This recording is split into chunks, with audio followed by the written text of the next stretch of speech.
Hello, everyone, and welcome back to episode 207 of Salvaggio and Cratty. Here for you again on another Wednesday night, back to regularly scheduled programming. On Wednesdays, that is September 4th, 7 o'clock on the dot. Patriots week one, a whole lot more. Patriots announced their captains. We'll talk about that. We'll talk about NFL week one. We'll talk about some hockey stuff.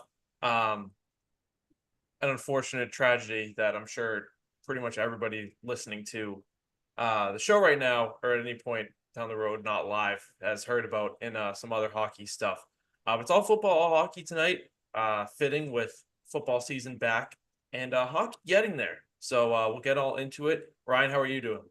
Doing, excuse me, doing good. Football, Doing good. yeah, choking a little bit, but we're good. What would you call this? Football, not football eve, like week one eve? I don't know. Obviously, we're a couple hours away from, probably less than 24 hours away, right? From Chiefs and Ravens tomorrow night. So that's exciting.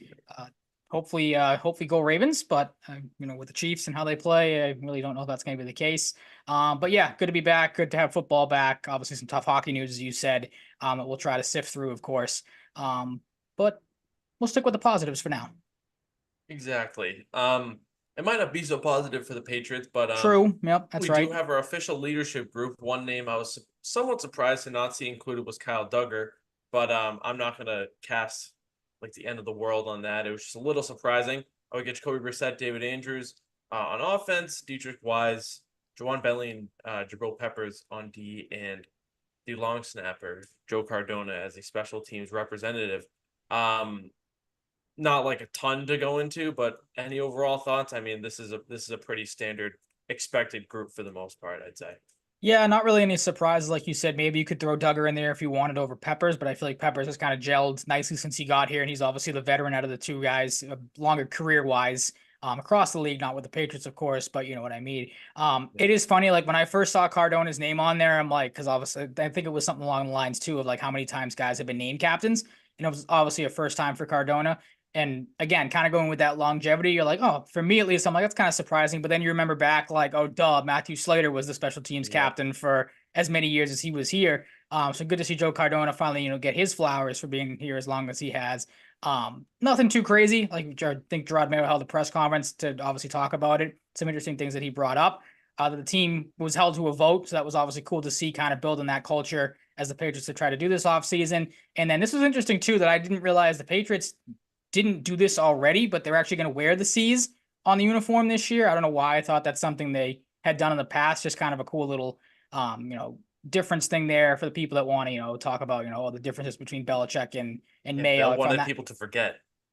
that I originally kind of thought that, but then I'm like, I wonder if that probably went into his whole mantra of like no one's bigger than the Yeah. team, which is kind of stupid. Like, put the C, who cares? Belichick did it because like teams would show up and be like, "Oh my God, who are the captains? I Yeah, don't remember." yeah, exactly. I don't know who we have to game plan for here. Bill Belichick on Instagram now and I with the saw that. 33rd That's yeah. team doing stuff with Matt Patricia. Pretty Okay, interesting. yeah. Poor guy. But mean but Yeah. fair. Very fair. I don't know. Maybe they'll be a good media duo. I don't Yeah, have who much of had a Bill take on it. We'll see Belichick how it becoming goes. a social media whiz on their bingo card to start the 2024-25 NFL season? Can it say Bill many people? Belichick and Bill Belichick and Matt Patricia's first guest, Hawk Tua. So look for that. That's gonna happen. Hmm. Because apparently she has a podcast now. Who People doesn't? disrespecting the game. Disrespecting the game. Come on. Come on. You talk about you know what in a social media clip and you get a Oh, big time podcast now. she's an What happened attractive to the girl who game? said something kind of funny. So just give her the What world now. happened? What happened to the game, man? What happened to the game? Disrespecting the game. No, I'm just being lighthearted. Does that Patriots paint us in Bengals bad though. light though? Like that to me paints like everyone can do No, what we're doing. Everyone can have a no. Well, podcast. I hope not. that's kind of what it does in a That's the running roundabout joke. way. Yeah. Oh, you're famous now, podcast. Like, come on. Don't don't diminish the game. Don't diminish the game for the hard workers like us and all the people out there. Patriots Bengals. Patriots are 8.5 point favorites. I did Eight and see a a half, change 9. today. I've Yep. seen 8. It's all over the place, right around that area. So you get the point. Over under is 40 and a half. Uh, Jamar Chase has been a subject of discussion the last week. He did get on the field today, so maybe that's a good time. But we do know that his next deal, which is 2 years, he's 2 years away from being a free agent, but clearly wants to get the process started early, is underway. And, this is going to be something that we have to monitor this season, with Jamar Chase, because he's a big name. Bengals, certainly a much better team on paper than the Patriots, but, it is the Patriots, but the Bengals, did have struggled in the past, in season openers. That game against the Steelers, notably. So you never know, but I think, me and you are both on the same page that we can probably pencil this in for a win for the Bengals and a loss for the Patriots. But it'll be good to see the team in action, whether it's tough to watch or not. It's going to be tough to watch at times, and we'll see where we're at after week 1. Yeah, and I'm glad you brought it to stick with the Bengals for a second, because I've kind of found the whole Jamar Chase, like I don't know if you're in the same boat, but I fully expect him to play week 1. Like I find all the stuff about him like, oh, we don't know if he's going to play, or, I think Zach Taylor had some sort of comment like, we'll see if he gets out there today. Like you mentioned, it's not like he's a free agent next year. Like he kind of has to show up and play these games if he wants to keep that value up. Obviously, we know as great as a receiver as Jamar Chase is, the pedigree speaks for itself. But I've just found it kind of funny that everyone's like, oh, I don't know if he's going to play. Like, is he going to play week 1? Like, is that going to change things? The guy's going to play. He has to play. Like you said, he's two years away, not 1. So I found that kind of funny and interesting. But yeah, Also, go he's ahead. getting his franchise quarterback back. Like, of course Exactly. he's going to play. This is a year you definitely want to play too. Yeah. And Not just kind of his college teammate that he won a national championship and perhaps put together the greatest college football offense ever with.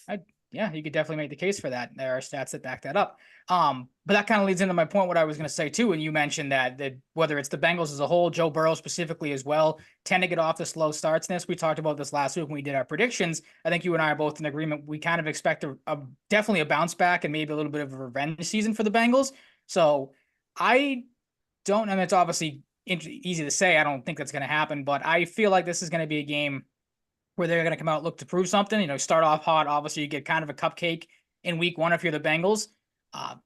So like, I don't think they're going to kill the Patriots by any means. I think the Patriots will make it interesting, but like the Bengals, I think are out to prove something. So it wouldn't surprise me if they don't get off to as slow as a start as we've kind of seen them do in the past.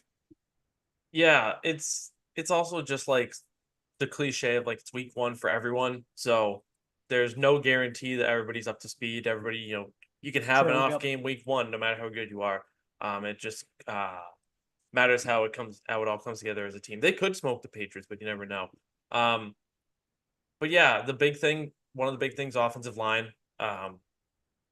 You're not facing like a Micah Parsons or a TJ Watt or anything week 1, but some formidable players in the front 7 that can get to the quarterback for the Bengals. You got Hubbard, you got Hendrickson, you got their O-line, their front 7, the rest of the way. DJ Reader is also pretty solid. They're going to make some noise, but I think, hopefully for the Patriots' sake, they can, scheme something up smart enough to make some plays and keep the game somewhat interesting. But, teams are going to be, front 7s are going to be hungry against the Patriots, more so than ever this year with the low quality of the offensive line. And that's nothing to say anything personally to the players, but it's just the unit does not stack up well in the league. And the Bengals are going to try to exploit that. As you have noted here, and for anybody that forgot, a couple former Patriots on the Bengals now. Trent Brown, Mike Gesicki, Geno Stone was a big pickup for them. Zach Moss, we saw him kind of come along a little bit last year, so maybe he's a late bloomer. Maybe ends up being a nice piece for the Bengals in an offense where he should get a good amount of looks. Sheldon Rankins and Von Bell, and as you have noted, subtractions: Nick Scott, Joe Mixon, Tyler Boyd, who joins his former offensive coordinator in Tennessee. DJ Reader went to Detroit. I forgot that. So subtract DJ Reader from what I said earlier. Jonah Williams, they replace him with Trent Brown, but he leaves for Arizona. Irv Smith goes to Kansas City, and Chidobe Awuzie goes to Tennessee. So just for anybody who might have missed some stuff, I clearly forgot that DJ Reader went to the Lions. And that makes me feel a little bit better about my Lions pick because DJ Reader is good. But yeah, the offensive line, big concern. Of course, it's week 1 too, so that never helps with a very unsure position group against a good football team. But hopefully the Patriots, like new look play schemes, can manage the clock well enough to make this game interesting at least. I think for a team that has such high-powered offense with capabilities, like the Bengals do, clock management, if the Patriots want to have a chance, is crucial. And not only is it a new staff, um, you're moving on from your head coach that has been here forever. So it's Mhm. going to look a lot different. It's going to feel a lot different. And we'll see how the Patriots adapt. Yeah, it's definitely going to be interesting. And like you said, I mean, the offensive line is obviously the big talking point. Is why wouldn't it be with how much of that is in shambles? How much really didn't see a lot of it progress in the preseason. So that'll be interesting to see. And the Bengals, like you said, not the greatest pass rushers in the world. I think they were one of the worst teams at getting after the quarterback last season from a stat standpoint. Trying to find it here, middle of the pack, 18th in sacks. So nothing too crazy to write home about, but they still got some playmakers, as you mentioned. Hendrickson was great for them last year. Getting rankings should help that defense a little bit as well. My kind of questions on the defensive side of the ball for the Patriots, and I kind of wonder we talked about obviously Jamar Chase, T. Higgins probably expect to have a big year and a contract year as well. But one of the big names you mentioned for the Bengals being gone, Joe Mixon. I wonder if the Patriots kind of take this game as try to take away if Chase plays, he's going to play. Try to take away those guys. See if Gonzalez plays on Jamar Chase. Maybe see if Jonathan Jones. You get him on T. Higgins. Have the Bengals try to beat you with the run because I feel like they have two kind of unproven guys there. Zach Moss did have a good year last year, but I feel like a lot of people have kind of shared the same thought process, at least fantasy wise, from what I've seen.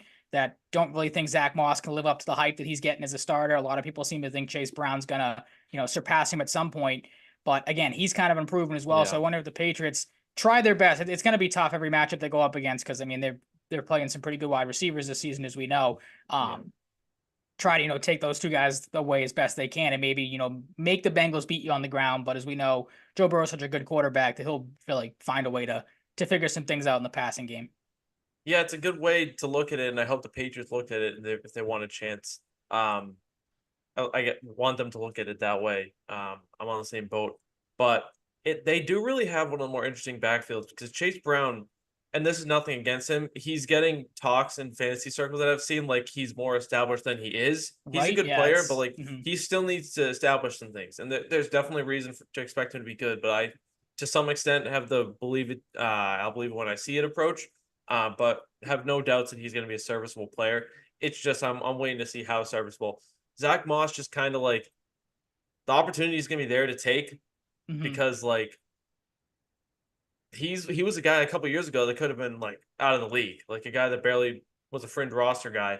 Um, and now he's given himself a chance and earned this new deal with the Bengals. So it's an interesting dynamic back there, and we'll see how much it affects the tone of their offense. And of course, losing their offensive coordinator to the Yeah, it Titans has doesn't a help. huge effect on that as well.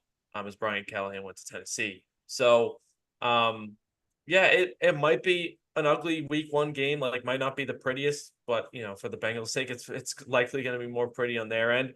For some dazzling plays, I wouldn't expect too much from the Patriots side of things, but we did see a Patriots unit.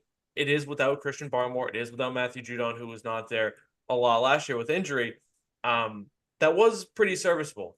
Different staff, Demarcus Covington taking a bigger role, Gerard Mayo, head coach. Things have been shuffled around. So we'll see how good that top defense can be in general, especially without Barmore. Judon's a little different because he missed time last year, but of course we know the impact he had. Um, will guys be able to step up, or will this unit take a step back? Yeah, definitely will be interesting to say the least.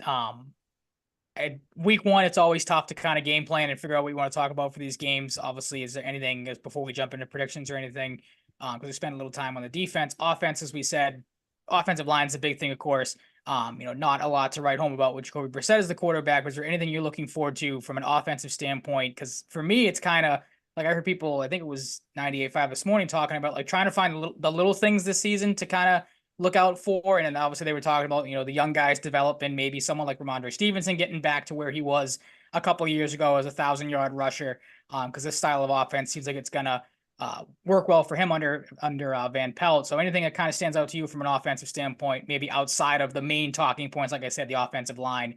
You and I are both still in agreement that Jacoby Brissett was the right decision to start the season. Although we probably would have liked to have seen Drake May, but Yeah. anything else that kind of stands out to you that maybe Yeah, on the hasn't been talked Ramon about? Yeah, like on the Ramondre angle, I do have a prediction about him that ties into his production, but Okay. um it's going to be interesting to see because he's going to be a focal point in the run game, of course. But you compound that with the talent he's shown and the lack of offensive line strength, it kind of gives you like a interesting range of like what to expect if like he's thriving, finding ways to find space and get in the end zone, or if the offensive line is really affecting him. Because you can expect something pretty mediocre, like middle of the road for Ramondre standards, or if he can find these holes, or if they can scheme up good types of runs for him, maybe we see a little bit closer to that 1,000 yards than we've seen. Hmm. Personally, this isn't part of the prediction. I don't think he's going to get close to 1,000 yards this season because while he's going to be relied upon, um, it's tough to run behind this line, and it's going to be like I It think that's really pretty is. safe to say. Hmm. Um, and that's nothing against him as a player because he's gonna find ways to break off big plays. He's gonna find ways to get in the end zone, because he's talented and he's earned the contract extension he's gotten, and they're gonna want to make good on that contract extension. So he's gonna be a focal point. Um, Hunter Henry, Austin Hooper, like he's got the tie in with the Van Pelt system. So we'll see. Maybe he's just more of a depth guy, like change of pace. Um, maybe if they unleash some two tight end sets. Um, but Hunter Henry is a guy like you got to expect more of this year. More involvement, like more Hunter Henry that we know and love because it didn't quite feel that way, and that's not all on him last year. And then week one, I want to see the ball spread around to the receivers like a good amount. There's probably going to be one or two guys that maybe you're like, well, I wish they found him more in the end. But it's a feeling out process. Like I think Jalen Polk is going to be relied on a good amount right away. I think Douglas has proven enough, but he still needs to prove some things, and it gives you the speed option, gives you the excellent route running and quickness. And then you don't have Kendrick Bourne, so that gives you a little more reason to expect some of these young guys and new guys to contribute. KJ Osborne, we don't know. Like he's new. So, but he's proven, that he is a capable NFL wide receiver. So how they structure that philosophy, if the rookies are involved more heavily than we think, or they rely a little more on the safer guys, like Pop Douglas, who's only been in the league for a year, but has proven reliable. Kendrick Bourne when he comes back, the tight ends, and KJ Osborne. Yeah, But it's fun. it's like it's a bleak outlook, but like I am excited to see what can develop here in Yeah, the absolutely. offense. For sure. It is funny you bring up Osborne because like I feel like unless I wasn't really watching all that closely, but like I feel like was kind of a forgotten man or didn't get a lot of looks. Like I don't remember hearing a lot about him in the preseason. So maybe Mm. he just kind of was the guy they held out because you obviously like we talked about it a couple weeks ago with like guys you knew were gonna make this team. Obviously he was gonna make it, so you don't want to put him out here and play them at all. So I kind of forgot about him to be honest. So it is interesting you bring him up. The other interesting angle too, the Stevenson one, because when I was trying to find like predictions and stuff, or maybe base some predictions off of what other people are saying, that was one that came up a lot was the 1,000 yard rushing, and I'm on the same boat you are. Like I don't think he gets anywhere near that. I kind of wanted to put him. Spoiler alert, didn't do it because I kind of went back on it, but for a split second was like, oh, maybe he sets a career high in receiving yards. 'Cause I think it's only like 420 or something like that, but then on the flip side of it, like you just said, you'd like the ball to get spread around to the receivers more. So Yeah, and I'd you like the also have Patriots Gibson to now too. Like you exactly think too. Gibson might be the more de facto guy. Yeah. Ramondre is the more power guy, Yep. and Absolutely. then So I'm like, Hasty plays wherever he plays. I'm gonna stay away from the receiving one because I'd like to see this team actually push the ball downfield, not rely on checkdowns every other Yeah, play on the offense. So right. I'm not gonna lie, my Ramondre Stevenson prediction isn't like the most exciting one. Just to not get anybody's hopes up. They've been waiting on bated breath ever since I teased it. Um, you're gonna crush let's get to the everybody. injury It's gonna be report. something terrible. Yeah, it's gonna be something terrible, or he's gonna break the rushing record. You don't know. Maybe I'm throwing some Smoke misdirection and here mirrors. idea. Yeah. We have City So did not participate. Jonathan Not Jones, great. Vidarian Lowe, Josh Uche, O'Shane Zimenez. I don't know how to pronounce his name exactly, but I heard they call him Ox, so I like that. Makes Nice and sense. Yep. easy. Christian Ellis, Hunter Henry. Oh, that was the limited guys after Ox. I didn't look at that at first, but Christian Ellis was full participant. Hunter Henry as well. Anthony Jennings and Dietrich Wise. On the other side, not nearly as lengthy. Joe Burrow was a full participant. Jamar Chase for rest, you know, specifically to him because a little different there. Hmm. Chris Jenkins and Amarius Mims were limited participants too for a couple of rookies there that we've talked about in the show in the past. So nothing too crazy on the injury report. Like it's early, so thankfully in this case you're not seeing a lot of crazy Injuries, we talked about last week the guys that have been on the pup list.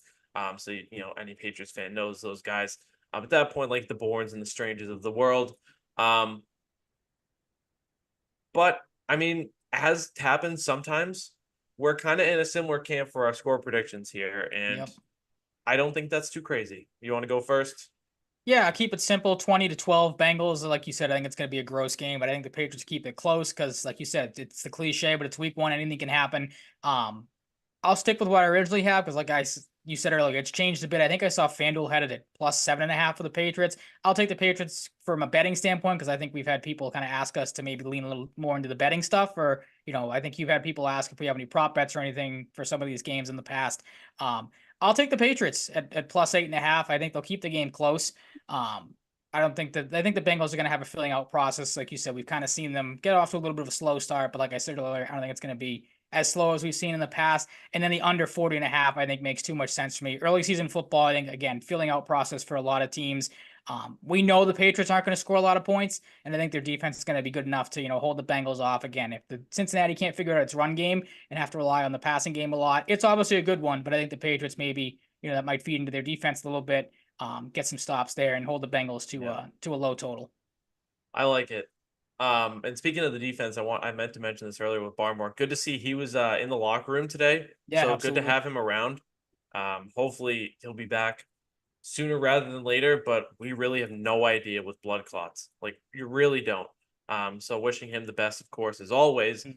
Um, I have 23-13 Bengals. So pretty similar, little different in the betting aspects. If I were to bet, I wouldn't bet against the Patriots. Um, Bengals -8.5 would be my one of my selections. I think the Bengals are due to win by anywhere from like 8 to 14 points. Pretty big range, but I think Yeah, that's a fair absolutely. range to look 14 at. would be a blowout too. Yeah, but it's really hard to say. Like I think the Patriots are gonna do something here on offense, but it's not anything that's gonna make the Bengals sweat. But I don't think the Bengals are gonna like stomp the Patriots right away. But I wouldn't be surprised if they did. And that also has me in under territory as well, 40.5. Um, one thing I meant to ask you is your 12 points for field goals, you think, for the Patriots? I hope not. I hope there's some sort of weirdness in there. They get a touchdown out of it. Maybe they miss. Maybe we got a kicker controversy right out of the gate, and Sly misses a point after attempt, and then everyone's Or like, "Oh, misses we should have," two? or misses two. Yeah, and they're like, "Oh, we should have kept Ryland around. That'd be interesting." Um, The I don't storyline know. everybody's expected. Yeah, exactly. A kicker battle instead of the quarterback controversy for Right. the first couple weeks of the year. Um, who knows? Like again, Yeah, I that would think we're suck if it's gonna. 4 field goals, but I didn't even think of that when I That put would that be number awesome. down. Yeah, I was Uh, just trying to come up with like a gross score for that Joey screams Slye's the Patriots, beast. and yeah. Yeah. Hey, it's fair, man. Hmm. It's fair. It's a fair way to look at it. But yeah, 23-13 for me, 20-12. For Ryan, both of us looking at an under here. Yeah. If in this case. On your 14-point thing too, like I don't disagree with you. I could see the Bengals coming out hot. Like I said, I can't stress it enough. I think this is a big revenge season for them. But on the flip side of it, like for the Patriots, I also feel like there's probably a little bit of like, hey, let's not get embarrassed in Gerard Mayo's first game as a head coach. Like Yeah. that would suck. Come out of the gate and lose by like 20 points. And Hmm. really put the guy behind the eight ball already. So I think they'll come out with not a complete fire under their ass and blow doors against the Bengals, but they'll keep it interesting. They'll keep it close and maybe not as a blowout as some people, like I said, opened up at 9.5 or whatever it was. Little high for my liking. I feel like you probably feel the same way. Yeah, and hopefully, like we talked about earlier, like the Bengals had a middle of the road pass rush last year, but they also don't have a guy like a Parsons or a Watt. So hopefully the Patriots can stand strong enough to not let someone in particular, like one big guy, like wreak havoc. Because even with the bad line, you hope the Patriots, can make some plays in the offensive line to give their quarterback Jacoby Brissett and crew some time. But Mhm. it's gonna be all about coaching. This is a huge game for the coaching staff to get their feet wet. So if Patriots want a chance, they're gonna have to scheme up a great game plan and execute, which is really hard hitting analysis. Stream up a Right? good game Yeah, plan and execute. But like in a coaching staff's first look in the regular season, like that's huge. If you want a chance, like you have to be prepared. Um, absolutely. like set a good standard and beat a good team if you somehow beat the Bengals this week. Um, Patriots season predictions. We talked about the records last week, so we won't spend a ton of time on those. But just for a reminder for anyone who didn't see, Ryan has the Patriots going 5-12. I had the Patriots going 4-13. And I'm very happy about this note he made off to the side with a certain list of receivers because it's very relevant to one guy we're both pretty high on, and of course the receiver core as a whole, because this one guy won't be on these guys at all times the coverage. But the Patriots will be tasked with handling some pretty awesome receivers this year. So Yeah. like most of the best receivers in the league. Like it's crazy. Pretty much. I mean, there's a couple names left off this list, but other than that, like other than the Jeffersons of the world, guys like that, I pretty close to, like you said, the top talent there is. Huge population of them. Yeah, absolutely. The guy we're referring to, of course, Christian Gonzalez. I have him as my first bold prediction being a first-team All-Pro. Someone on this defense is going to have to step up with no Christian Barmore. Like you said, obviously great to see him back kind of around the team. But no matter how the season goes, like obviously you want the best for him as a person first and his health, more so than getting back on the field and playing football. So Christian Gonzalez is going to lead this defense. I think he becomes a first All-Team Pro. And like you mentioned, this is the laundry list of receivers the Patriots will have to go up against this season, as we know when we just previewed. Jamar Chase and T. Higgins in week 1. Then you get DK Metcalf. Maybe you throw Jackson Smith and Jigba into that list as well if you think he's going to be the next up-and-coming young star. Garrett Wilson, as we know, who Christian Gonzalez played well against last year. Deebo Samuel and Brandon Ayuk on the 49ers. Tyreek Hill and Jalen Waddle, who, as we know, that was the big coming out party for. What'd you say? Did they say it again? It's just a good thing we're not talking Red Sox, because I'd get my fucking comeuppance probably. Yeah, you would with Casas. Yeah, Casas. Red Sox are dead. We don't talk about them anymore. Yeah, leave them off to the side. I've never seen a team shoot themselves in the foot and then just completely blow it off as they did. But yeah, back on the team that we're excited for. Excited maybe in lowercase letters. But we saw Tyreek Hill struggle against Christian Gonzalez on a short sample size last year, so that'll be a fun little rematch. And then obviously Waddle will get a different look as well. Houston's got the three-headed monster of Nico Collins, Tank Dell, and Stephon Diggs now. You get Jacksonville with Christian Kirk and Brian Thomas Jr., who you're very high on. Tennessee's got Ridley and then DeAndre Hopkins. If I don't know if he's hurt or what his situation is, but you got to think he's been questionable for a bit, I think. Yeah, you got to think he'll be back for a game in November 3rd, of course. So that'll be an interesting matchup to see if Gonzalez gets the veteran. Chicago's got a three-headed monster as well, potentially in DJ Moore, Keenan Allen, and Rome Odunze. The Rams with Cooper Kupp and Puka Nacua. Indy with Michael Pittman Jr., who had his breakout season last year. And then, of course, the rookie sensation potentially to be and Marvin Harrison Jr. with the Cardinals later on in the year. So quite the list that Christian Gonzalez, if he can stay healthy, might have to match up against. That's one of the things we're both very excited to see this year. And like I said, held his own last year in a short sample size against Tyreek Hill, A.J. Brown, and Garrett Wilson. So there is reason to have high hopes for him, and hopefully he can pick up right where he left off last year. Right, absolutely. And, you're led to believe he can. I think anyone who believes, is more on the pessimistic side might be overthinking it a little bit, but, to each their own. Christian Gonzalez, despite having an abridged season, look back to the Oregon days, look back to the brief NFL sample size. There's a reason the billing on him is pretty high and the hype on him is pretty high, which is exciting. It's funny to think, too, if Stephon Diggs was still in Buffalo, we'd have 2 weeks with some other receiver matchups to look at with the two matchups they have against Buffalo. So maybe Keon Coleman takes that role. Be interesting to see. The funniest receiver in the league now, probably. It's funny, I didn't even pick up on this. It would be cool to see Drake May starting by the time of the Bears game. So you have Williams versus May, and then former college teammates Odunze and Polk. Imagine just a track meet. They both go off with May and Williams at quarterback. That would be pretty cool to see. That would be very cool to see. 2 quarterbacks that have a chance to be the 2 best in this class. So continue. We might as well just run through each of ours first and go back and forth if you want to finish up your Patriots predictions. Get through. Sure. Speaking of that rookie wide receiver you mentioned, Jalen Polk, I think he and Demario Douglas will combine for 1,500 receiving yards with Jalen Polk leading the way, like you said. It'd be interesting to see if he can kind of take the reins. It seems like he is not the top guy on the depth chart right now, because obviously I feel like that's kind of Douglas and then Osborne with the veteran that he is. But Polk is the guy that has kind of flashed the most in training camp and in the preseason. So I fully expect, as do you, him to have a very good rookie campaign. Just, of course, as long as he gets the ball as he should be.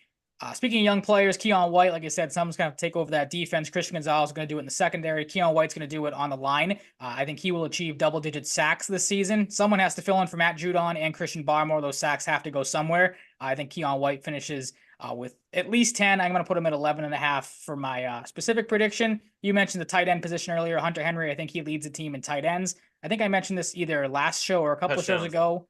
He makes up TEs and TDs. Did I say TEs? Oh, Yeah, you said lead the team in on tight ends. fire today.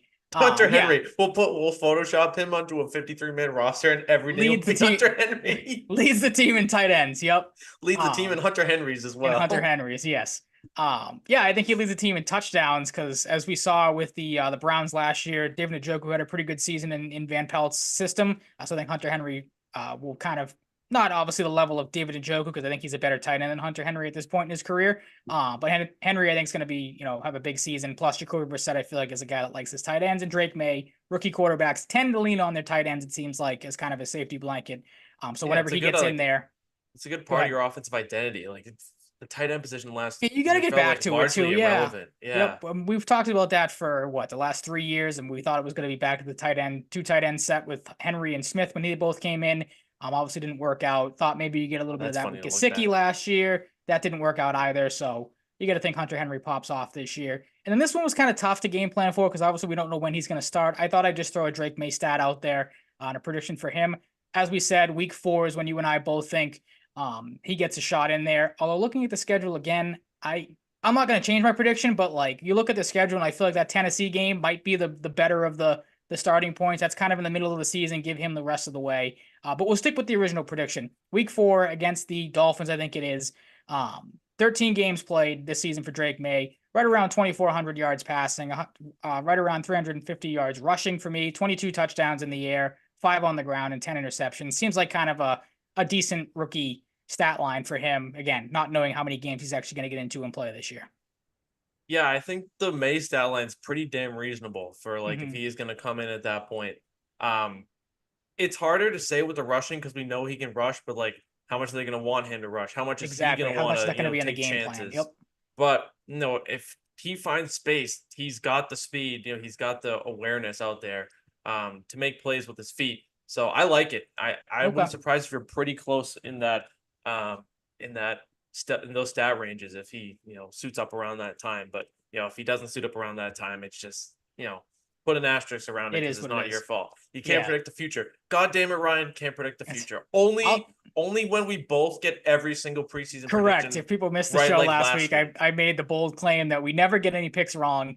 No matter what decision or what side of the argument we are on. I was going to say real quick before you jump into yours too, because we're just to stay on Drake May. I like, not to toot my own horn, but I like my prediction much better than the one I saw, again, researching this. Someone had the bold prediction that Drake May will not take a single snap this year for the Patriots, and that would piss me off if that happens. Yeah, that would be upsetting. Shame on that person for having that. It's a bold prediction for sure, but shame on that guy for having no faith. I don't know. Maybe he's just a huge Drake May hater. I don't know. Maybe like if they play the whole year with Jacoby Brissett, then you can be like, "What are you doing here? Like, what is the plan?" Like that would be tough to see and quite frustrating. Christian Gonzalez, you started with him. I'll start with him. My less bold prediction. I'm not going to be surprised if he's a first team All Pro. I think he's going to be very good this year. But I'll switch it up and I'll go a different avenue. I think Christian Gonzalez finishes with no less than 4 interceptions. Not the craziest number, but like he's talented and he's gonna get the ball. He might not get targeted a lot, but like he's got extra pressure as like the big name guy. He's gonna want to get inside, get positioning on the receivers and make plays. And he's damn good enough. I'd be surprised if he finished with less than 4 interceptions this year. So not super bold, but I am expecting a pretty good season out of Christian Gonzalez as well. Further cementing himself as the number 1 corner. It's weird to call him the number 1 corner in any capacity because of not playing a full season, but he is undoubtedly the most talented corner they have. Yeah. Yep. Undoubtedly, and that is nothing against the rest of the group. It's just a fact. He's fantastic. Not super crazy, but he will be somewhat of a focal point in the end zone. I think Ramondre Stevenson sets a career high in rushing touchdowns. And it's 6 in this case. It's not the biggest number, but like they're gonna find ways. They're gonna need gritty points in the goal line. I'm expecting around like 750 rushing yards and like 6 touchdowns from Ramondre Stevenson this year. That's in the ballpark I'm at. I'll throw that actually in the parentheses too, just in case I nail it. I don't know. Just going off the dome here. I was thinking about it a little bit earlier, but I was like, whatever. We'll just stick with the touchdowns. I have a different Keon White prediction. I have him and Josh Uche each finishing with 7.5 sacks, Okay. tying for the team lead. Josh Uche, no, he's going to be much more relied on in the pass rush game this year. An outside linebacker, and Keon White, like you got to think he has to some extent. He's big, he's powerful. The role is there, going to be there for him. Not subject to change, but barring some sudden philosophical change in the defense, from what we're expecting here, I think him and Josh Uche are the top two in sack numbers because Josh Uche, we've seen a couple years ago, he had 11 and a half. I don't know if he hits that number again. Wouldn't surprise me if he got to double digits or closer to it because this is a guy that took a cheap deal, pretty good player, but there's been ups and downs. Maybe this new system is great for him. Maybe he's just like, hey, I don't want to take $3 million a year next time. Like, I want a big time deal, so I'm going to go earn it. I'm feeling good about Josh Uche this year. And another guy I'm looking forward to see is Anthony Jennings. Can he take another step? We saw a glimpse of what he is capable of. Maybe he's capable of a little more. It's a much different look in their front seven, especially without Christian Barmore. Receiving leaders in order, I have Demario Douglas, Jalen Polk. I don't think they'll be too far off from one another, to It's be gonna be honest. close. Yeah, I think it's a good call. I think they're the top two. Baker, like I'm expecting Baker to be good, but I need to see it a little more with Baker. Like it's nothing against him, but Polk is very like I think he's a little more pro ready. I think he's very intelligent. He seems like pretty like grounded in things. He looks more polished. Like if Yeah, that's maybe the word you're Baker. looking for too. Like I think Baker's going to need a little development throughout the season still. Supremely talented receiver, like with what he's capable of and potential wise. But I wonder if it's going to take a little bit longer for him. But like the jump ball ability, the size, the power in which he runs with, and his ability to make plays is definitely very exciting with Baker. But I just don't know if he's on the level of Polk this year. But I love to be wrong, and I wouldn't be surprised if I am. And number three for me is Hunter Henry. You got to get the tight ends involved. You want to make this offense watchable. It can't just be the rookie receivers and Kendrick Bourne and KJ Osborne, and then the occasional dump off pass to Antonio Gibson and 13 carries for Ramondre Stevenson. yeah, You got to do something a little different this year. When you have TC McCartney and Alex Van Pelton here now, like you said with the whole Njoku thing, there's reason to believe the tight end position is going to be a little more exciting this year, and I'm going to ride with that because Hunter Henry's a damn good football player too. So Jabril Peppers really has found a good fit with the Patriots. And I think he has another really, really strong year. He was such a beast last year. He's a guy that like really wants to kill you when he hits you in the open field. He's a leader on the team. I always like to joke back to like Jabril Peppers has always been a freak athlete, so this shouldn't be that surprising to people, even though it took a little later than some expected. The guy played like every position at Michigan. And the fact that he's found his form with the Patriots over the last few years shouldn't be super surprising to people. And I'm expecting another huge year from Jabril Peppers because he was a monster last year, made some really big plays, some big hits. And, with a new coaching staff, a younger team, a transitioning team, they're going to need him to be a leader big time. absolutely. I like the one thing I was gonna add on the Gonzalez thing because you did mention that you don't think he's gonna get targeted. Like targeted is 100%. I feel like the wrong word. I agree with you there. Like you have to think teams, especially with him coming off an injury and what 3 games, 4 games under his belt. Teams early on in the season, they're gonna go after him. They're gonna be like, all right, let's see if this kid's legit. Let's see if he can actually keep up. If the injury, if he can rekindle that form. yeah, absolutely. So Yeah. there's gonna be, I think, not a grace period with him, but I think you are gonna see, teams maybe again, I don't want to say pick on because he's going to get the top team's targets, so they're going to be going there regardless. But that is an interesting one. I agree with you. Like if I had to put a number on him, I'd probably say right around there 4 or 5 picks. And then what was the other one you had that I was gonna? The Uche one. Uche could definitely see him because again, we talked about it the last couple of shows. Guys on a 1-year deal. Definitely could see him balling out, wanting to get paid. Whether that's here or go somewhere else. So I definitely could see him being a guy up there for the top spot in the team in sacks. Yeah, and maybe it is here because he seems like a guy that likes it here. Like he definitely took a pay cut, Took whether a massive that pay was on cut for his own sure. accord more or not. I imagine he was cool with it to some extent because he signed the Mhm. freaking deal. But yeah, he's a guy that like doesn't seem to want to go anywhere else. Or else No, he probably would have. So unless something changes, I don't know. But yeah, I'm hoping for big things for Uche, another guy, Michigan. Ironically enough, was really good at Michigan too. So maybe the Michigan contingent back there will be well represented. But but yeah, like Gonzalez will people will probably want to test him a little bit, but some teams might be like, okay, like we get why this kid is the billing he does. We're gonna try and Mhm. find other looks and either try and scheme receivers away from Christian Gonzalez or go to other guys because teams like the Texans have multiple big names. The Eagles have Devontae Smith, Higgins, and Chase. Like teams are going to try to find ways to scheme around him, but I think he is going to make plays. Um, so we'll see. And there's reason to have high expectations for Mr. Gonzo. Number 0 this year, the 0 era begins. Um, and yeah, actually, it was funny. There are actually a couple other jersey number changes, which Kayshon Boutte took Matthew Judon's number, which was interesting to me. That's interesting. Antonio Gibson changed his number, and I forget what the other two were. Gibson's wearing Brissett 4 changed his now back. We talked to about that. 7. Thank God, because 14 Yeah. looked so weird on him. Yeah. It like I didn't hate it, but 7 looks more natural. For sure. Yep. But yeah, we're not gonna deep dive on jersey number No. changes here. What does it mean? What does it mean? Something cryptic is happening here. Hmm. Ravens Chiefs tomorrow night, a banger to start the season. Ravens go on the road to Arrowhead, face the Super Bowl champs in their pursuit to go for the 3-peat. I like the Ravens though. Not that I think Do you? there's like a championship hangover, but I like the Ravens tomorrow night rather. You got to be pissed off, for Lamar. Like for me, I'm very high on him too. You know, have him going back to back for He's your MVP this MVP. year. Yep. Um, look, does it translate in the playoffs? Right now, I'd say no because Yep. I just don't know. Like look what the Chiefs have accomplished. Look what Lamar Jackson hasn't. But I think this is going to be a game where they smack each other in the face back and forth, and the Ravens come out in a close one with the W. But two great teams, a little bit of a different look on defense for the Ravens, as we talked about a little last week. They lose Stone, they lose Queen. I saw Justin Madubuike change his first name. It's I don't know how to To pronounce it. It's Namdi. It's Nnamdi. Like I don't know if it's the same pronunciation as Namdi Asamoah, who used to play for the maybe. Eagles and 49ers. I don't know enough, not too familiar with that name, so I don't know if there are different pronunciations or not. But I'm going to assume it's Namdi.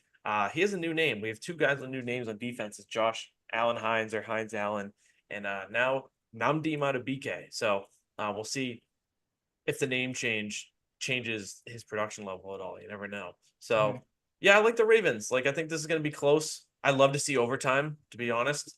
But I think this game's gonna be close. They're gonna be smacking each other back in the fourth in the face, and it's gonna be an entertaining football game. I'm going with the Ravens. Yeah, I'm not going to go with Super Bowl hangover for the Chiefs either because we've seen the story before. I mean, they obviously did lose last year. I think week 1 to the Lions, if I remember correctly, on a last that might have been one of the Kadarius Toney games that he lost it for him. Oh Um, yeah, maybe it was. I don't remember off the But top of my it head. is it is interesting you bring up the kind of revenge factor for the Ravens. I'm picking the Ravens as well for that exact reason. I think this is the game where the Ravens come out, they play well, they obviously show off their shiny new toy in Derrick Henry, and everyone goes, "Oh, look, the Ravens beat the Chiefs. They can beat the Chiefs and stick with the Chiefs and beat them now." And then if these two teams match up in the playoffs later on in the year, the Chiefs beat the living crap out of the Ravens because we've seen that story before. So I think the Chiefs get off to a little bit of a sluggish start here. Ravens, like you said, obviously have that revenge factor to play for. I think that's gonna keep them to a close game, as you mentioned as well, but a win for Yep. Baltimore ultimately. Yep. Very exciting. Should be a really good game, and we'll see if Lamar's MVP campaign to go back to back starts off on a good track, or maybe Patrick Mahomes was another one. Very likely that the MVP is playing in this game. Um, Packers and Eagles Friday night. Love that we get Friday games. Like it's just nice every once in a while. Like it's a different change of pace with football. And who Mhm. doesn't want to watch football on a Friday? I'll never complain. Packers at Eagles, two of the top teams we're expecting in the NFC. Looking for Jordan Love to make a step up. See what Saquon Barkley is gonna do in Philly. Of course, what Jahan Dotson's gonna do too. Don't forget about that, guys. I Yeah, saw Devin White might not play, and there might be a preseason trade before then because they like apparently N'Kobe Dean and Zach Bond have been playing good, so maybe they clear some space at the linebacker position. Maybe Devin White's also a little bit on the back nine of that career, I would think that. Yeah. or approaching it. I don't know if he's in his 30s yet, but I think he's close. But yeah, Packers and Eagles, like two great games to start the year. Packers should absolutely be a playoff team. depending on who you talk to, like maybe on the lower half of the NFC playoff picture, depending on how you feel about the team. But the Eagles should definitely be in there. I think most people expect that. Should be a great game. I am going with the Eagles at home though. It's another one that's going to be close, but like I don't know. I still think even Josh Jacobs is definitely an upgrade on Aaron Jones at this point. Unfortunately, AJ Dillon will be out for the year, but like I'm interested to see they have a crowded receiver room there. They have two young tight ends that still have things to prove that are both look pretty promising early on. We'll see what they do this year. They got Watts, Dobbs, and Reed. Like there's still things to prove, and like Jordan Love needs to live up to that payday. So it's gonna be an interesting season for the Packers. But like the Eagles, they fell apart last year, but they've established enough respect for them for themselves as a team. Unless you're just a pure Eagles hater, which is fine. There are plenty That of like those, I feel like. you got to give them their respect in this game. I think there's another close one. I have the Eagles pulling it out at home. I'm interested to see how Quinion Mitchell and Cooper DeJean, one of the craziest hauls of the draft to start, how they look because it could be a historic draft for the Eagles with two of the better players in the draft on defense landing to them in the first two rounds. We'll see how integral they are in their rookie seasons. But I got the Eagles. Do you want to guess on Devin White's age? I looked it up. He is out, by the way. Did not travel That tells me it's to gonna be higher Brazil. than I expect. And maybe I'm wrong. Give me a number. 31. Go down. Yeah, see, you threw me off. Is he 28? 26. What? Which I I thought he was older. which I would not have guessed either, because I was in the same boat Man, you are. I'm like, that's this guy's tough. got to be in his early to mid 30s, which obviously that's the back end of a lot of football players' careers. 26, which is shocking, and like I said, he is out. Did not travel to Brazil. One quick thing, because like you said, two great Well, I games. stand corrected. Yeah, Thought he was a little older. Thought he was at least 28. as did I. I agree with you. Two great games. The one thing I hate about this opening week is not that I'm an Eagles fan. I feel bad for Eagles fans though. Do your travel games later on in the year. Like, don't take away opening week from a fan base to put this game in a neutral site. Yeah. Like, I find And that like incredibly dumb. people I'm on board with Darius Slay here. He was one of the guys I saw complaining. Why put games in locations where you have to warn the players to not leave the hotel? Oh, I didn't even see that, but I mean that makes sense. Like there are so many places you can play an international game. Yeah, So many. you gotta I go don't to the get it. game. If I was an It's Eagles cool. fan It's or a different, Packers fan, I'd be pissed. but no, Like, I would be too. That's a great point. I didn't even think of it that way. yeah, like I said, you take it away from the actual fan bases. Like, then the players don't leave the And two area. Like, do you think psycho fan fans that way too? bases. Yeah, absolutely. Eagles No fans can offense. definitely Kind cause of some offense. problems down in down in Oh Brazil. God. No doubt about it. I'm sticking with you. I'm going with the Eagles as well. 2 for 2 so far in the same picks. They're kind of like I said last week. My Bengals of the NFC. You mentioned it. They fell apart from not infighting, but we know what happened with the Eagles last year. So they're different from the Bengals in the sense that Cincinnati fell apart because of injuries. The Eagles, I think they're going to be out for something to prove this year. Like I said, with Cincinnati as well. So I think they get off to a good start. Very high on the Packers for the people that obviously watched the preview show last week, but this is one I think the Eagles just edge out ever so slightly. Yeah, it's we're set up for two games like that. I think the consensus of football fans would Absolutely. kind of be in that camp. And then it And you get a drops off. stinker. Yep. You get a Vikings massive and fart at Giants the is first I game of was the gonna one say o'clock wet hour. fart. So Okay, there you go. you were a little nicer than me. Yeah, I kept it a Sam little more Darnold clean. versus Daniel Jones. Hey, maybe Daniel Jones proves us wrong, returns to form a little bit. Maybe the beard is a difference maker. Maybe Malik Neighbors is I hope so. amazing. I think he'll still be awesome, even with Daniel Jones, because he's too good not to be, even as a rookie. Um, this game's gonna suck, and I have a feeling the Vikings are just gonna pull it out at like 16-14 or like 18-13, like something stupid like that. It Mhm. just falls into that camp. I can't look at it any other way, and I won't. And I'm picking the Vikings, and I don't know if I even feel good about it because both of these teams suck. I'm a little surprised you didn't pick the Giants, to be honest. I don't know why, but for some reason I Yeah, figured like you just I'm take like the thinking home about it too. team. I was like, should I pick the Giants? Like, I don't Yeah. know. Like, I'm just gonna stick with the Vikings. Who cares? This game's hardly a football game. Yeah. I mean, And the people that that's live, talking about two of the best LSU receivers in the last. right? Yeah. Like we're seeing two premier receivers, but like the teams around them, God awful. they have some things to not love. And I'll give the Giants credit. Dexter Lawrence is locked up. They got Brian Burns now. They got Leonard Williams. Does it make me feel like the Giants are going to win more than 5 games? No. Like, you Not can the have lots of slightest. good football players, but if I have questions about the rest of your team, I'm not going to give you that many more wins. No, And we do it game by game here, folks. that's true. Game Things by change. game. We're not just saying, oh, we feel like they're going to win 7 games. We do it a little different Yeah, around take here. it week by week. That's all you can do. Yeah, come on. The people that know that listen to the show know I have no faith in Daniel Jones. The people that don't know this show and don't listen have never listened to me before. My take on Daniel Jones. It says a lot that I'm picking Sam Darnold over Daniel Jones. I'm taking the Vikings as well on the road. Giants don't impress me. Their offense, it walked out the door with Saquon leaving. Maybe Malik Neighbors fills that void. Like you said, they have some good pieces on defense, but I think the Vikings, I think a team that I had with 2 wins, maybe 3 last week, got to find a win somewhere for them. I think it's the Giants in week 1 in a like you said, watch the 2 premier games go into overtime, be slug Yeah. mat or dog fights, and in this game be like a 9-6 ball game, the first game of the 1 o'clock hour. Yeah, can we Like, see like it's different on Thursdays? I feel like we don't see a ton of like super high scoring games on Thursdays, but like can we see like the Lions Chiefs game that was like 53-51 Mahomes versus Goff like yeah, for the Thursday game? That would be fun. that'd be fun. That'd be great. But yeah, let's move on from this game, shall we? Sure. Next one's not that much better. Yeah, but it's A it's little Kirk better, Cousins, but that's cool. true. Bijan Robinson, that's cool. Kyle New Pitts might quarterbacks in not new play. places.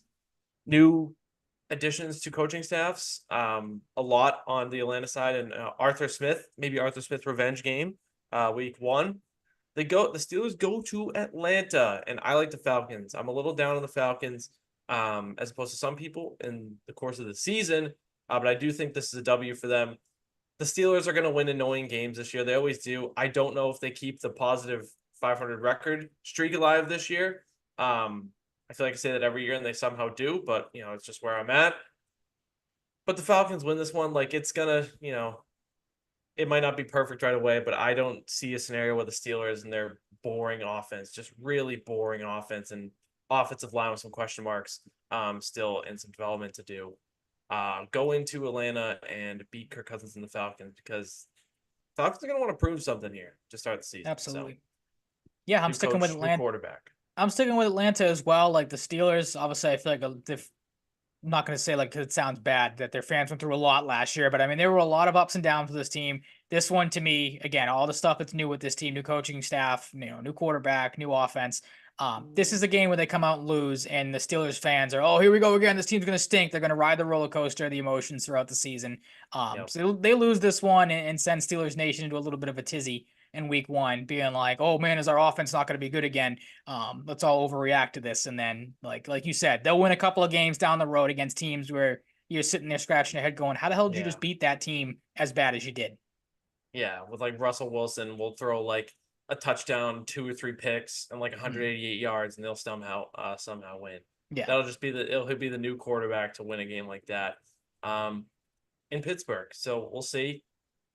Hopefully, I would like to see the Falcons kind of prove me wrong early on and put some points on the board here because I don't like the Steelers. So, Bills and Cardinals, and the Bills are definitely a better team than the Cardinals, but I'm not going to be surprised if Arizona stuns them in week 1.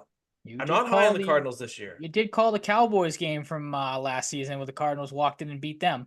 You remember that one back? I called you crazy. And you picked the Cardinals, and totally you were right. forgot about that, Ryan. Nope. So thank you for the reminder. Thanks You're for welcome. the tire pump. Yeah, like it might take some time with the Bills, but maybe there's enough of a structure still there where maybe they start off hot and beat the Cardinals by a little bit, but there's also the Kyler Murray factor. You're not dealing with crappy backups anymore. We'll see how Kyler Murray can look. Maybe, he's scrambling around a lot, and we see a lot of quarterback success here on the ground with Josh Allen versus Kyler Murray. Could be exciting in that regard. Won't be surprised if the Cardinals win this one. Maybe I'll just do that every year now. It wasn't even intentional last year. I just felt it in my gut with the Cardinals and Cowboys. Maybe I'll just pick the Cardinals any year they're bad over their their week 1 opponent every year. Maybe that'll be my thing. Maybe it'll be a bit.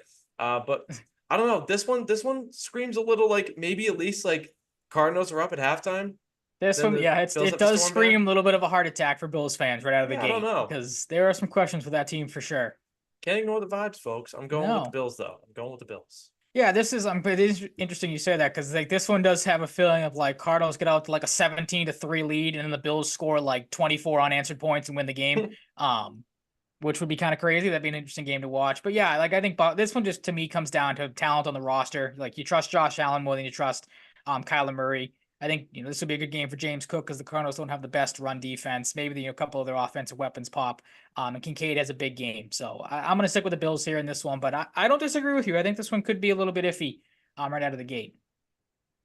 Agreed. And priority number one for the Cardinals this year, protect Kyler Murray because you have a good That'd be chance to smart. steal some games if you can get Kyler Murray back to, staying healthy and returning to form because we've seen him be very good before. Titans and Bears. This game should be okay. Um, Nothing to write home about too crazy besides the whole new look Bears offense. Uh, Maybe Brian Callahan um, runs a great scheme here, and the Titans surprise us. But I like the Bears. I like the Bears in week one. Titans going to Soldier Field. Still not super sold on Will Levis. Both teams have weapons, which is exciting. In that regard, you got Calvin Ridley there now, Tyler Boyd, DeAndre Hopkins if he's healthy, Tony Pollard, new look running game, Ty J Spears, and then I think most fans know the deal with the Bears now. Keenan Allen, DJ Moore, Roman Dunze, add DeAndre Swift in the backfield, of course. Caleb Williams. We'll see how it looks. Maybe this game is like one of those ones like, okay, you're like, it should be a decent game, but maybe this is like a 34-31 final.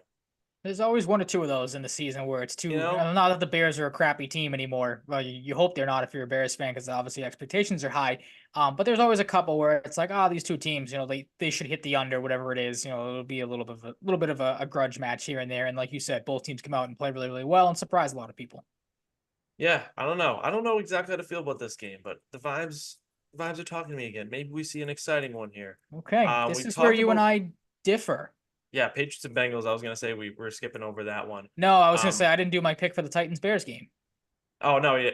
Oh shit. I It's thought you okay. just did. Oh, I No, must have. I agreed with you on the fact that this could be a game where points get put on the board. I am not going to pick the Bears though. Not going to stick with the same pick for the sixth game in a row. I think the Bears. I'm not going to say they struggle out of the gate, but this one for me kind of screams like, oh, vibes are high on the Bears. Everyone expects the Bears to be decent, pretty good with Williams. I think he gets off a little bit of a slow start in this game. Titans. I'm not going to say come out and give him a reality check.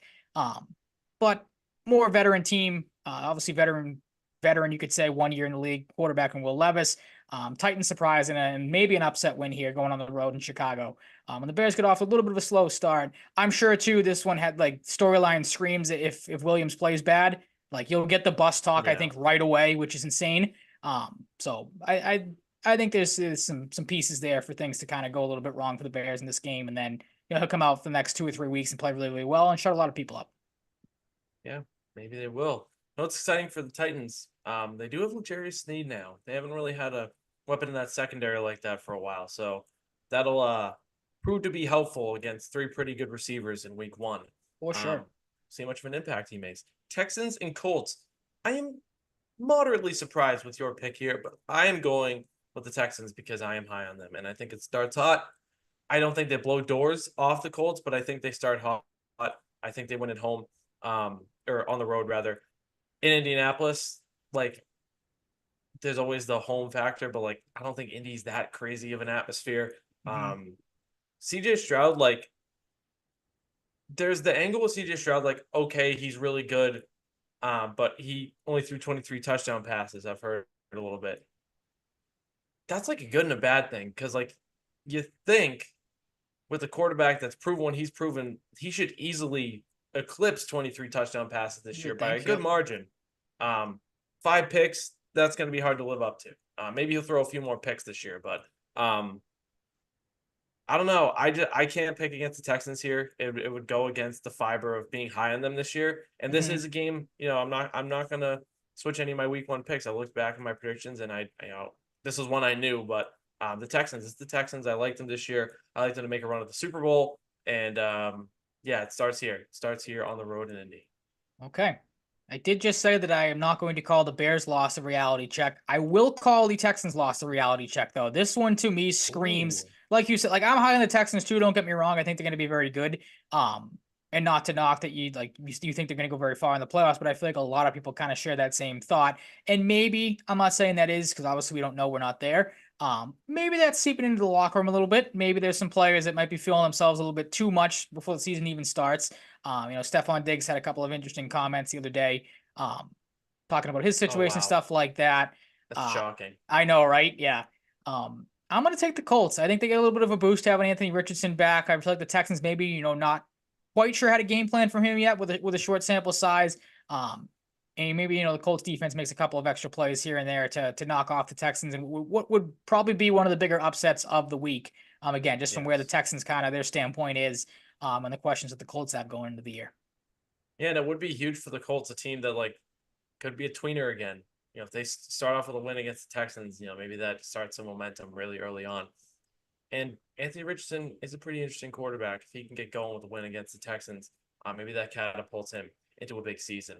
Jaguars and Dolphins, little Florida matchup. This one could be exciting. Like the Jaguars have always had the feeling last few years, like Trevor Lawrence, Trevor Lawrence. Like maybe this is a really big season for Trevor Lawrence. Maybe it's just about the same. But you can't use a weapons excuse anymore. I don't know how many people are, but like I should have rephrased that more so like he has plenty of weapons. He should be able to make tons of plays this year. Brian Thomas Jr., Gabe Davis, and Travis Etienne just feels like he just gets better with time. I think he's going to have a monster season.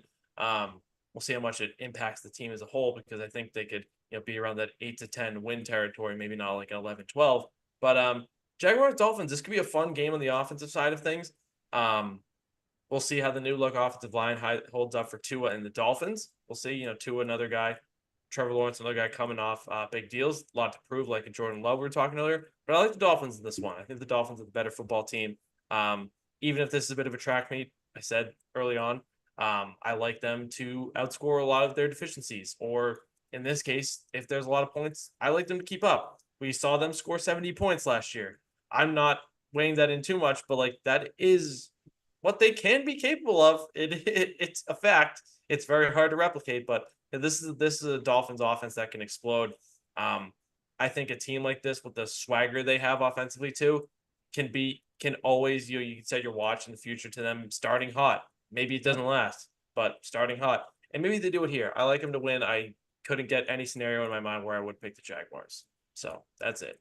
Yeah, I'm not sold on Jacksonville until I'm proven otherwise. Obviously, we've seen this kind of story with Dolphins before. They beat the mid to bad teams, they lose to the good teams. Jaguars right now, kind of a middling team for me. And again, unless I'm proven otherwise, and you kind of hit all the other points that I wanted to as well.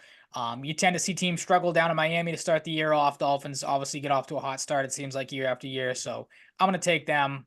Tua, Tyreek, Jalen Waddle, all three of those guys tend to get off to pretty quick starts. I think this continues in this one with the Jaguars. Right. Yeah. I mean, if only there were like a certain term we use to I know, right? We got to come up find with the something. Dolphins, but maybe we'll come up with something. I don't It'll know. come to us.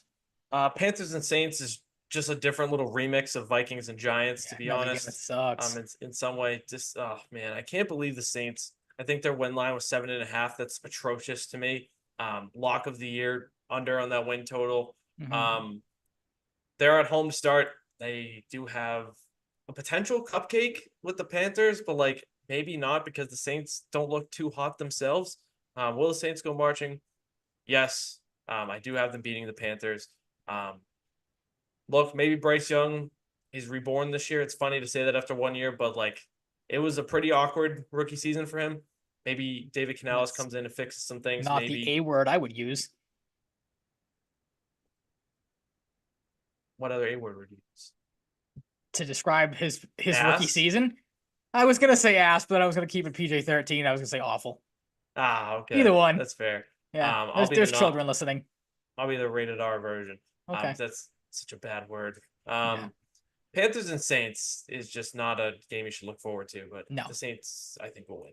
No, it's not one I look forward to, but yes, I will agree with you. I'm taking the Saints. I was gonna say these would be my two under locks because the Panthers I think were 5.5 too. But then if you want to read into, I don't know if you saw Madden came out with their projections the other day for the season. They have the Panthers winning like 11 games somehow. So, and David That's Canales winning like Coach of the Year. I'm pretty sure. So No, just gonna call that one false. Yeah. Nah, you're not feeling good about an 11-win season for the Carolina Panthers after what, a 2-win season last year or 3, whatever they had. No, no, Ryan, no, I'm Okay. really not. Believe it or not. All right. Um, Raiders and Chargers, little AFC West action to start the season for the Chargers and the Raiders. I like Jim Harbaugh and the Chargers to win at home. I think the Chargers are gonna be like annoying to game plan for offensively because if Herbert stays healthy, he's Justin Herbert. Obviously, they're much different at the receiver position, but I think they're gonna find ways to produce offense largely on the ground. Hopefully, for Herbert's sake, that doesn't hurt his production too much. But like, I don't know. I have faith in Jim Harbaugh. Maybe it's gonna be misplaced. Maybe he struggles a little bit back in the NFL, but I don't know. I feel good, and I'm not super high on the Raiders, especially with Gardner Minshew. Gardner Minshew's a great story, but he's on a new team. Maybe I'll have more faith on him in some games later in the season, but not right now. I'm gonna like the Chargers in this one. As do I. And I just thought of this now. It would be so funny if this game gets down to like a one-score game, like field goal game. And obviously, we saw the Chargers find ways to lose those games with Brandon Staley, the idiot that he was at head coach. Oh It'd be yeah, so fitting right out of the gate with Harbaugh back if he finds a way to like coach this team to a win in week 1, and then Chargers fans have a nice maybe little feel good thing. Like we don't have an idiot as a head coach anymore. yeah. But you kind of again took the point that I wanted to. I trust Justin Herbert with no weapons or little to no weapons, then I trust Gardner Minshew to win a game with the weapons that he has on that team. So I'll take It's the like the Chargers whole as thing with well. like Chase and Sewell. Remember those graphics? Yeah, Like that's right. if you have Yeah. Sewell blocking, Yep. you have Chase receiver open, then vice versa. If you have Mhm. Chase with no offensive line, you have no way to get The it to him. quarterback's getting drilled and the ball's just going straight Yeah, up into the air. Yeah. maybe it's a remix of that situation. Seems like, yeah. Yeah, maybe. Um, Broncos and Seahawks. Broncos should be kind of bad this year, if not really bad. Bo Nix named a captain. I saw him. I didn't see the. I didn't read the full tweet. It was in passing like something with like maybe he's like the youngest since John Elway or something like that. Don't quote me on it. For Oh, Broncos captain. it's Um, destined to be. it's just not. They're not winning week 1. It's just not happening. Maybe if they were playing like the Vikings, I don't know. Maybe if they were playing the Patriots, probably not. I don't know. I'd probably still find a way to pick the Patriots to win that game. I might I don't too. know. Yeah. Maybe that's me being too much of a Broncos hater. We'll see how it ages. With my prediction on them from last week. I like the Seahawks in this game though. New coach, a little new look there, but I just don't see a scenario where they lose this game. They're a better football team. Yeah. The Kind of only comes out to being that simple. exactly the only way they lose this game is if they don't show up. I'm right there with you. Seahawks all the way. Right. Rightio. The Cowboys go to Cleveland at 425. I'm going with the Cowboys. Like, I thought briefly about Cleveland here because, ground and pound on the run a little bit, even without Nick Chubb. We'll see how Deshaun Watson looks. He can either look dicey like last year or return to Deshaun Watson's best form that we've seen in past years with Houston. But I don't know, like the defense is going to really have to be all over Dak Prescott to win this game.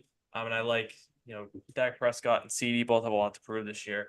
And they're going to have to prove even or do even more if their running game is going to be subpar and their offensive line took a few hits. So we could see a historic number of receptions for CD Lamb this year because not only are they going to have to look for him a lot, they might have to look to get the ball out a little quicker this year with some losses on the offensive line. So I'm interested to see how the Cowboys look, but I do not see them losing to the Browns in week 1. But I won't be surprised if they do. I'm going with the Cowboys. I do. I see them losing to the Cowboys. I think again, I'm going a lot. Some of these picks, I'm going for storylines and what storyline it would be with all the questions around the Cowboys. Does CeeDee Lamb get off to a sluggish start with him holding out? Does Dak? How does he look in a contract year? They have no run game, unless you believe in Ezekiel Elliott and Rico Dowdle. I can't imagine Dalvin Cook's going to be up for this game because he's still on the practice squad. If your offense is one-dimensional against this Browns defense, I think you're going to lose more so than not. Cowboys, if they can't run the football, the Browns sell out to stop CeeDee Lamb. And like we talked about with the Vikings last week, it's Justin Jefferson, make somebody else beat you. They don't have a whole lot, especially if there's questions about Jordan Addison. Cowboys are worse off than that. If it's not CeeDee Lamb, you're going to be beaten by Brandon Cooks, or you're going to be beaten by Brandon Cooks still good. Jake Ferguson. He has his moments, but again, he's a guy that I feel like they don't really use all that much, and they try to force feed CeeDee Lamb, which is fine in some cases. I'm gonna take the Browns. I feel good about this pick. I think the Cowboys get off to a little bit of a sluggish start. Cleveland maybe looking for something to prove, like you said, Deshaun Watson trying to prove it. Maybe he still has something left in the tank. That team finds a way to win this game, and again, storylines gets people Yeah, talking about, oh, the Cowboys in trouble it after a really week would one be loss. awesome if they lost in a It would Dak be. contract here. It really would be. I'm hoping you're right in this case. Bucks Commanders. Like this game's really just Who exciting for me cares? for Jaden Daniels. Like I'm interested Mhm. to see what he does. He's gonna be running for his life a little bit this year, but luckily he can run. I like the Bucks though. Um, they're another team for their sake, depending on how the Falcons do. Essentially, 9-8 might be good enough to make the playoffs, but they're right in that 9-8 mold for me. I don't know. I think that one might just be nailed. I think they're gonna finish 9-8 this year. Um, and yeah, I'm excited to see. I guess I hope Baker Mayfield can follow things up. Like, there's not a ton for me to be excited about in this game besides like Jaden Daniels and see if Jalen McMillan's involved. Like, it's a Mhm. big year for Washington receivers, Dunze Polk and Jalen McMillan this time in Tampa Bay. So I don't know. Maybe this game is some fun involved with Jaden Daniels, namely, but I'm not expecting anything too crazy. But I'm going with the Bucks. You're not tuning in to see if Anthony, Austin Eckler still has anything left in the tank for the Commanders, or no, not no? really. All right. I Yeah, hate the Commanders uniforms. Side note, they suck. There's so many they bad do. uniforms in the NFL Yeah, now. there's a lot of teams that need some shakeups. They are definitely one of Horrible, them. Not good. horrible. The black ones they wore in that last game against the Patriots preseason are some of the most hideous uniforms I've ever seen. Not good. Um, Buccaneers for me as well. Better team, better all around. Sure, there'll be questions about, what their offensive coordinator leaving. What's that offense going to look like? But still plenty of weapons on that team. I think this is a game Rashad White really gets off to, or not gets off to because he finished the year very strong last year. So kind of picks up where he left off last year. Baker's obviously looking to prove last year wasn't a fluke.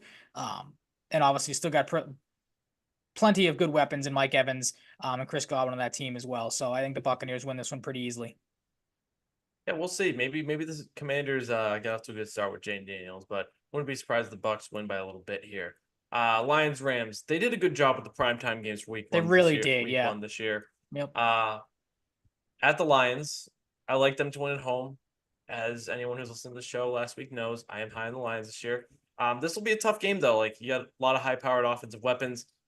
Jared Goff is a great bet for outside shot at MVP. A lot of people are buying into the dome storylines. I think that's more so lighthearted, but Mm-hmm. it is funny to think if people think the dome really plays a huge factor. It definitely does play a factor, but it is funny seeing people buy into the dome narrative. It's always just funny every year. Yep. But I like the Lions. This is gonna be a back and forth game, expecting a high point total. And yeah, I like. Unfortunately for Matthew Stafford's sake, he loses to his old team. You got to think he's wants a little bit of revenge too after how that playoff game ended last year. But I'm going to stick with the Lions as well. Better team all around. And like you, I'm high on the Lions this year, so I'll take them in what should be a close game and one of the more entertaining ones of the entire week or Right. And weekend. first game of the post Aaron Donald there. Pretty weird to Yeah, say. that's true. How does that look? Like, I wonder. That I Yeah. can't imagine that defense is going to take. It's going to take a hit, but like I'm sure the Rams will figure it away. I mean, they're going to win most of their games. I feel like on their offense anyway, so Yeah. maybe they'll just kind of like what you said about the Dolphins last week, trying to just outscore their opponent more so than stop them. It feels interesting with like the end of the Aaron Donald era too, because like it feels like he's been around forever, but at the same time he retired when he was 33. Yeah. Like you can play longer, like certain guys can play longer than that, especially him, like one of the more freakishly athletic football players ever. I Mhm. don't think that's too crazy to say.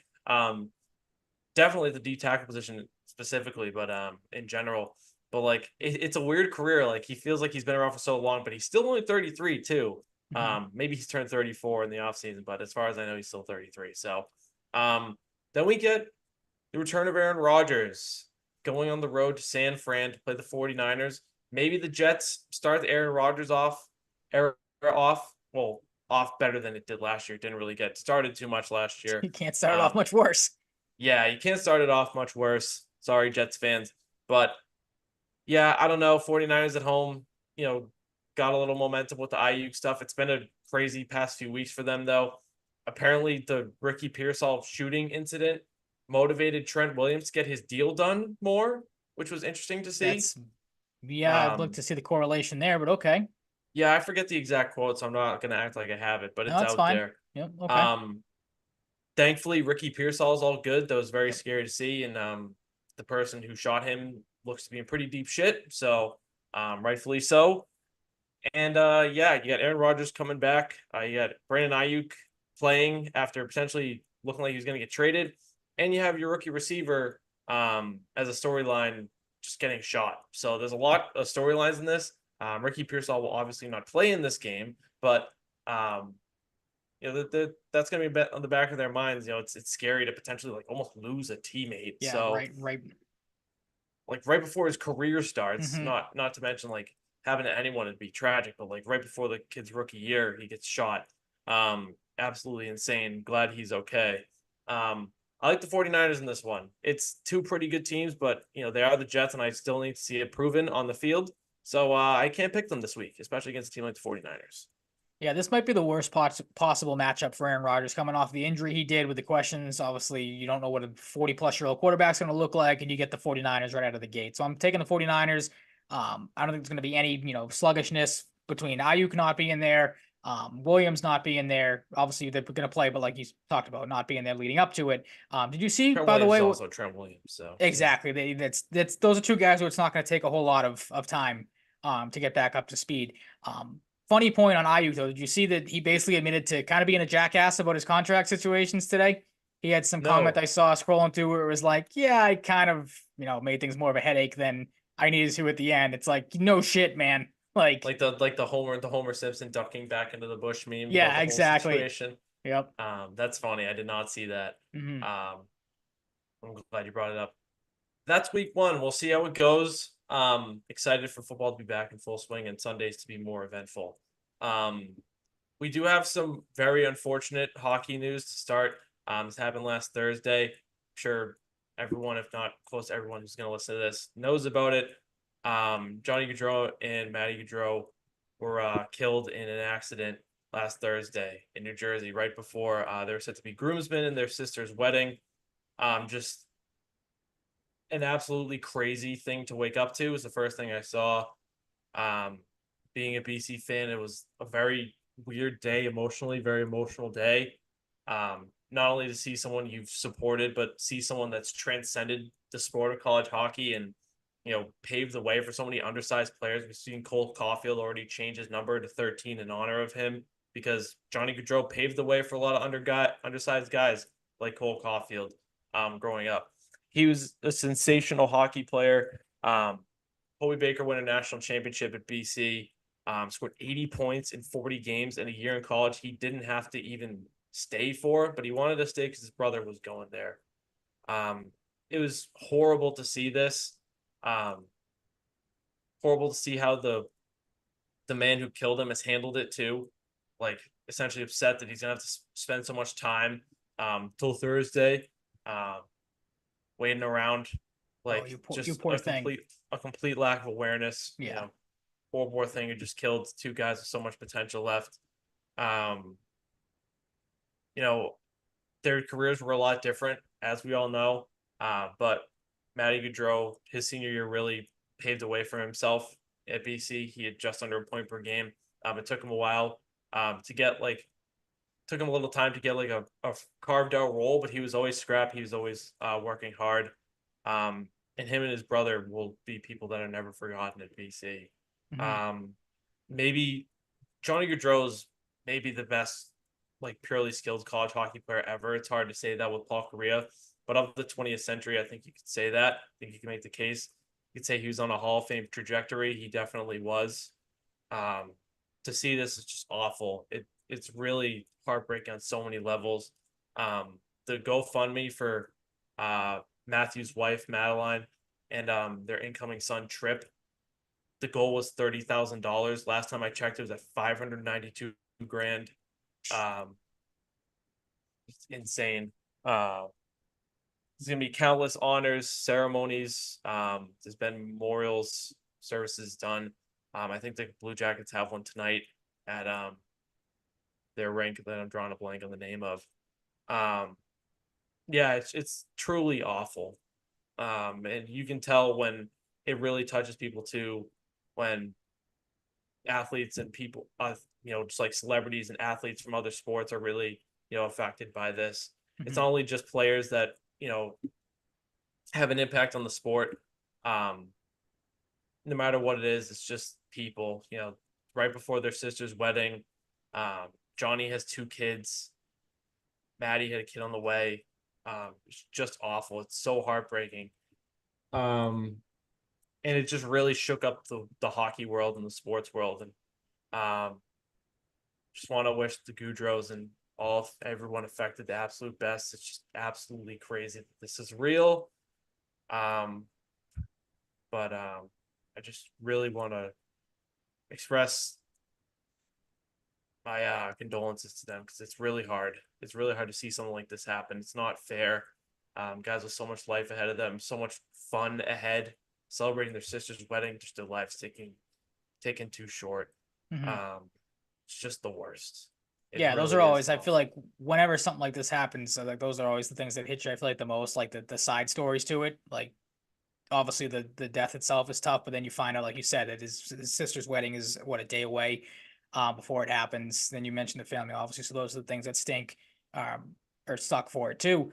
Um, and then just always kind of reiterates the thought of like anybody to drive drunk, you have to be like the biggest idiot on the planet, or like, and in this guy's case, just an absolute Drinking while scumbag. driving too. Yeah, And that's the like level of just complete degenerate that you then there's can't the even fathom. impatience to swerve around somebody. Hmm. Like driving drunk is very stupid, but if this guy doesn't swerve around because he's an impatient dickhead, maybe this is all avoided. Yeah, Like that, absolutely is. it's a horrible way to look at it. It's a horrible thing for this motherfucking waste of space to do, Hmm. and it's incredibly infuriating to see this how it went down, the I didn't timing know of about it. the complaining about the having to wait. Like, I don't know who He I'd like to complained ask about the he was like like he had like a sigh, but like having to wait till Thursday no, but for like like you'd more like to ask information. the It's guy, like, who do you think is going to side with you on this? Like, you are no so one. in the wrong that there isn't a single person. What, like, you can't even fathom something like that. Yeah, just don't drink and drive. Um, it's just so avoidable now. Your decision making is impaired when you're drunk, but please be smart. Um, there's so there's so much to live for, and this guy ruined his own life and ruined the lives of so many people Hmm. because of this. Yep. Just senseless nonsense, avoidable nonsense, and tragedy that he caused. But want to wish the Goudreaus and everyone affected. It's hard for the Hayes family too. They lost Jimmy a few years ago. Kevin and Johnny were line mates at BC, formed perhaps along with Bill Arnold the greatest college hockey line in history of the sport. It was absolutely sensational. They were completely dominant. I watched every single game that big season they had. Yeah, it sucks. It's like a part of so many memories with Johnny and Maddie watching them play hockey and seeing them evolve as people. Maddie was back as a high school coach. Um, I believe where he played growing up, or I don't remember the exact time. I believe he played there growing up at some point, or their family did. But just awful. Just wishing them the best. Just really rocked the hockey world. Yep. And it won't be forgotten because this type of thing just doesn't just go away in people's minds. Unfortunately, when things like Hmm. this happen. Um, but yeah, there's no easy way to segue out of this. We're wishing them the absolute best. And if you can donate or feel inclined to donate to Maddie and the Maddie Goudreau GoFundMe, please do because they've shattered their goal. But this is a very sudden change to their lives and the structure of their families, and it's gonna take a long time for them to recover. So, um, Leon Draisaitl signed an 8-year, $112 million deal yesterday, Ryan. And look, I was expecting Leon Draisaitl to make quite a bit of money. I don't know if I expected him to make more than Connor McDavid. I'll say it. Yeah, it's a bit Like strange even to if he was see just for making sure. 12.5, because I think McDavid makes 12.6, like he makes a little bit less. But clearly they're not fucking around here. Stan Bowman, um, newly in the mix, controversially in the mix, of course, with the whole history with the Blackhawks. Don't love that the Oilers made that decision. Um, Pretty frustrating to see that guy just be welcomed back in the league so easily. But 8 years, 112 million, very front loaded contract for Leon Draisaitl. Um, Signing bonuses and total salary are the big front loaded aspects, but this sets the market for a cap growing environment. And Connor McDavid should be happy because he already makes a lot of money, but he is certainly going to make more than $14 It's gonna million on get his next deal now. paid. Yep. Um, there's not, I don't have a ton of big name centers on the brain that need new deals. Like Austin Matthews is locked up for a little while now, not like this big 8-year deal yet. He's been taking shorter deals. Jack Hughes is locked up. Alexander Barkov's locked up. Nathan McKinnon, but it's going to set the market for top end forwards. Maybe this is good for a guy like Mikko Rantanen, a guy like Mitch Marner, just guys like that. You're just throwing a couple names out there, but Leon Draisaitl, 14's a lot, but like clearly, if you feel comfortable, you should get this done. Maybe they could have got it lower, but it kind of tells me that they're willing to pay him this much. I don't think they were going to have too much luck, No, they and they weren't. probably didn't want this Yeah. to linger in on a revenge season. These guys want to win the cup bad. There's always the revenge factor, and we saw a team like the Avalanche deliver on it a few years ago. After so many heartbreaking losses and so much motivation from that, maybe the Oilers do it in year one and it looks really good, but it is huge. There's going to be moments where you could criticize them for it, I guess, but like Leon Draisaitl, he's like a borderline generational power play asset. He is so dominant. I think he'd be even better if, I talked about this a lot in the playoffs. I think he was playing hurt for a good amount of the playoffs last It year. seemed like it, but I think you and It I looked both bad had a couple of sometimes. conversations on that where he just did not look Oh my like there God. were series where you didn't even know he was out there. Yeah, it's just like replays to see if it like looks like he's laboring at like the most minimal contacts. Like what's going on? He's making 1 million base salary every year, so it's a pretty interesting lineup on the contract here. Good news for McDavid, not good news for the Oilers in every way. They have that Darnell Nurse, 9.25 million a year. He looked awful last year, Ugly. mainly Yeah. in the playoffs. That looks terrible. McDavid, you're not gonna be disappointed about paying McDavid what he makes, but he does make a lot. And Evan Bouchard setting himself up for probably minimum 9 million. Maybe he touches 10 on his next deal. He accepted a bridge deal last year. He will not be getting a bridge deal next time. They're going to have a lot of money tied up in 4 players, and it's funny to see Leafs fans like gloat about that. But like, hey, the Oilers went to the Stanley Cup final. Yeah, Like, exactly. They don't have to get out sure, of the it's going to first look a round. little different down the road, but they've got a little more to be excited about than you guys. I hate to break it to you, but it is going to be fascinating how this affects the structure of the team, and they got to hope they can make things work and draft well. Especially like at times you're going to need some good guys and rookie deals to make this work. Um, Absolutely. and It's funny because they just lost Dylan Holloway and Philip Broberg, who weren't going to be on rookie deals, but on shorter money. But they were very tight, and there were many reasons why they lost those guys. So, um, Seth Jarvis, 8 years, 363. Oh my God, that would be That'd be crazy. insane. $63.2 million. That would really be the Shohei I was Ohtani just gonna say the contract. same thing. Talk about the Shohei Ohtani of hockey.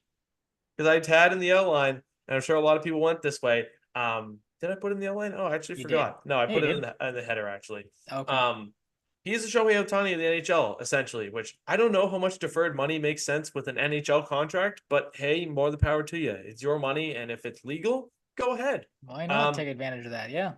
yeah, Seth Jarvis. This deal is going to age very, very, very, very, very well on the track he's at. He's excellent defensively. He's a finisher. He's quick. He's shifty. Great hands. Not a whole lot like to dislike about Seth Jarvis. He's a fantastic player. He's only 22 years old. This deal could be one of the best in the whole league. I'm not going to break down the whole thing. Nobody needs to hear that. But just like an example of the deferred money, $7.42 million cap hit year one, 7.9 AAV. So that's a little different there. Signing bonuses, 8.95 million. Deferred amount, 4.95 million. He has 4.95 million deferred for the first 2 years. The present value is 3.2 and then 3.4. The base value of the first year is 2 million, goes up to 6 million the next year, and then the total salary goes up a little bit from 9.2 million this year to 9.4 next year. It's just a little bit of a glimpse in it to not bombard you with numbers. But if you're interested in learning more, it's pretty interesting to see. Maybe we see more guys do it. We won't see it on the Shohei Ohtani level because I don't think anybody's making $700 million in the Probably NHL not. anytime soon or ever. So Yeah, but the Seth Jarvis contract, if you want to take a look, it's kind of cool to look at. We saw some history made with both of these deals in different ways.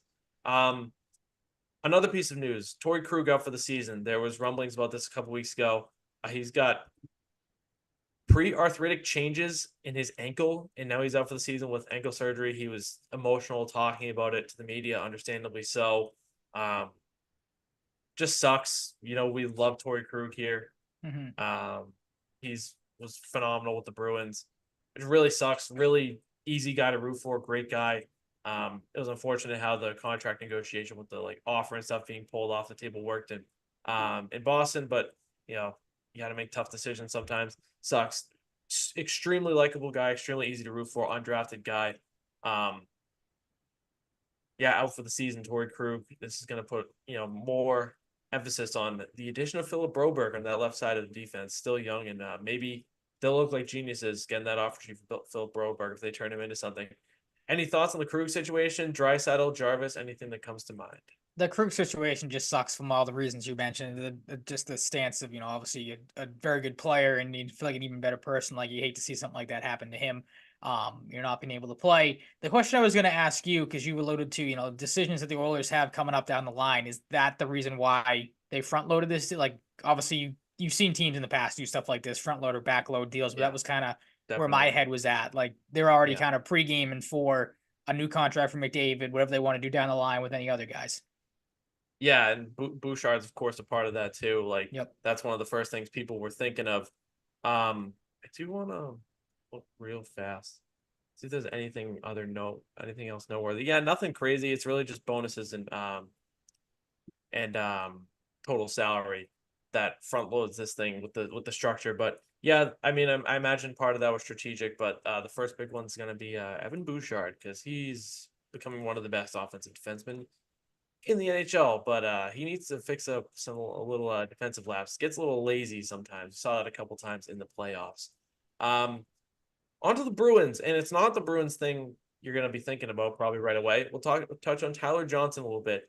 If you're a metrics guy, hey, you're probably not in love with the Tyler Johnson PTO, but it is a PTO in the end, and he did play for the Chicago Blackhawks and did manage to put up decent numbers on the Chicago Blackhawks, despite their team being pretty awful.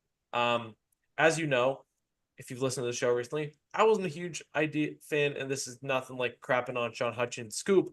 I wasn't a huge idea of the fact that they were possibly thinking of Blake Miller or Kelly Yamamoto. Blake Wheeler, to me, all he can do is pass a little bit at this point. He's old. He got injured badly last year.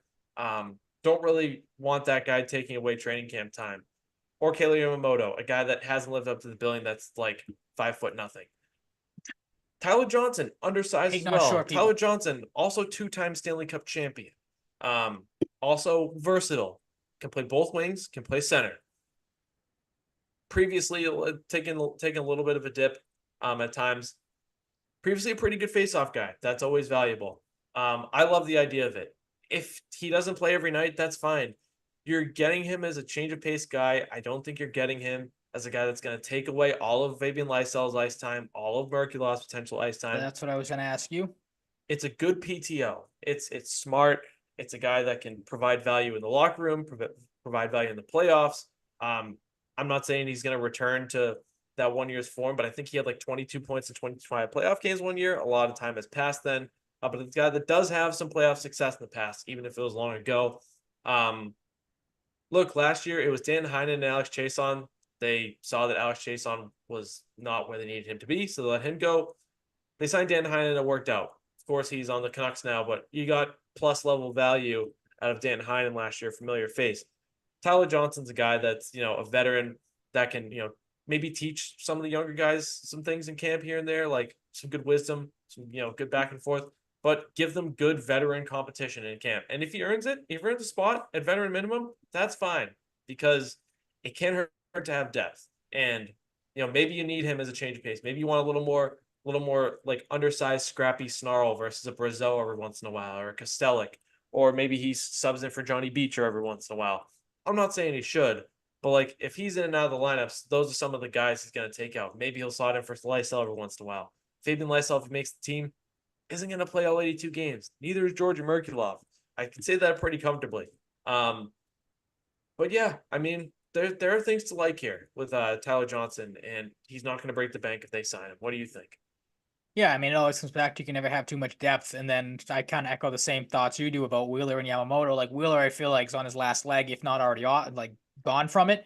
And then nothing really when we talked about Yamamoto a week or two ago, like jumped off the. You obviously know more about the player than I do, but nothing that you said or that I looked into kind of jumped off the page about him. So, and like I said, Wheeler, like I had no interest in because if you're gonna bring in an old guy, you like to bring in a guy with some ability left, and I feel like you have kind of said Yeah. the same thing here. Johnson definitely has more ability at this point in his career than Wheeler does.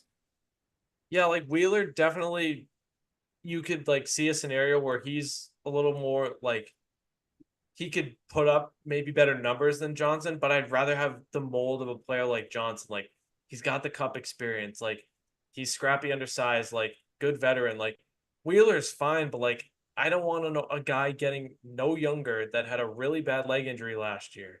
Like I don't, I'm not cool, really that cool with that guy taking spots away, No, ice time away from Lysell and Merkulov. I think Johnson is more so of like a fourth line mix type of guy, maybe a little third line. Maybe he's a guy like a Heinen in a different way that moves up and down the lineup. Maybe you want a different look. Maybe he jumps from the third to the fourth line. Maybe he gets the occasional second line shift. I don't know. Maybe he's a guy that just moves around, and that's fine. And if he's at veteran minimum, it's a 1 year thing, and it's depth. And you never know when injuries are going to happen. So, it's really that simple with Tyler Johnson, and we'll see if they sign him. Maybe they add another PTO. Maybe they're not done. Saw a couple PTO guys in Philip Zadina and Dominic Kubalik go overseas. So maybe we'll see some of these guys that could land PTOs go overseas. But the Bruins have one. They like PTOs. They've had them in the past, and they have another one here. Couple other notes, real quick. I'll save this not as just a weird end note after the Swayman thing, just for anybody who didn't notice. First skate for, well, maybe not first skate actually. Saw some lines for Boston College, and Dean Letourneau was at 3 left wing. So maybe with the center depth at BC, he plays a little wing for, not the whole developmental picture sake. Putting a 6'7" kid who can score at left wing, who might be a center long term, is kind of cool. Like having a 6'7" kid that can finish on the wing might be pretty good for BC and might be an interesting little spurt of time for his development. Doesn't mean he's, married to the wing.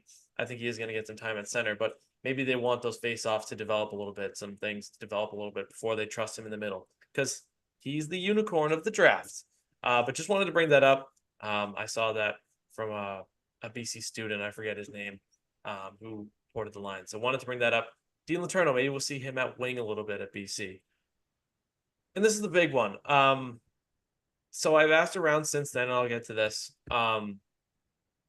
Spit and Chicklets reported that Jeremy Swayman has been offered 4 by $6.2 million a year by the Bruins. First off, really fucking hope this isn't true. oh god, yeah. What the Swayman's camp apparently wants the McAvoy deal, which is fair, and it might fall into fair in the camp of like, this is where we start high and move down, like maybe in a similar vein to that whole 10 million report.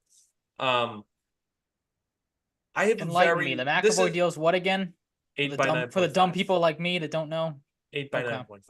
I don't know if that includes the structure, the pay allocation, trade clauses, whatever. Maybe it does. Maybe it's the exact McAvoy deal, which would be pretty interesting.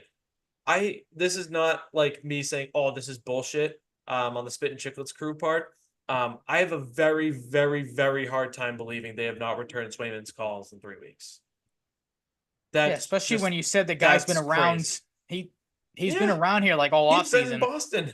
Like maybe that's why. Maybe they're just like they like meet. I was just gonna say they've been talking meeting in person. Yeah, I was gonna say they're going to lunch every other day. Like maybe that's what it is. But yeah, that's a little. I don't know. For the people that want to freak out, as we've been telling you not to freak out about this, there's some stuff now that I feel like people could maybe grasp onto and maybe start the sky is falling type of argument with this, because this is not great stuff that you want to hear at this point in the news cycle. It's certainly concerning with the 6.2 aspect. And that's pathetic if that's true. Who don't like the 9.5 idea, but I do want to stress the starting high aspect. This is what I was told. So I wanted to find some more information, and one of these sources' information just came out of nowhere. Didn't even boots on the ground. Reach out to this guy. Boots on the ground. Okay. Um, he said eight by 8.5. That's what it comes to, he thinks. So keep that Okay. number in mind. Um,